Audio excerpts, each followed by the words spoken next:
అందరూ ఎలా ఉన్నారు? బాగున్నారా? మరి నేనైతే ఈరోజు 2 రకాల ఆకుకూరలతో పప్పు అయితే వండాను అనమాట అండి.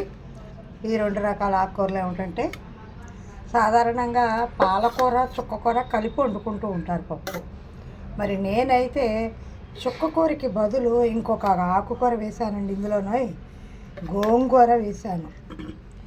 చాలా టేస్టీగా బాగా వచ్చిందండి. ఇంకా చింతపండు వేయక్కర్లా. ఇందులో గోంగూర పాలకూర కలిపి పప్పు చేశాను. చక్కా వెల్లుల్లిపాయ ఎండుమిరపకాయలు వేసి పోపు మనందరికీ తెలిసిందే, మీకు కూడా తెలుసు. ఆ పోపు పెట్టాను అనమాట అండి. మీరు కూడా చేసి చూడండి, ఎలా ఉందో చెప్పండి. చాలా బాగుంటుందండి. ఆకుకూరలు విటమిన్స్ ఉండేటటువంటివి కదా. పాలకూర గోంగూరతో పప్పు, కందిపప్పు వండానండి.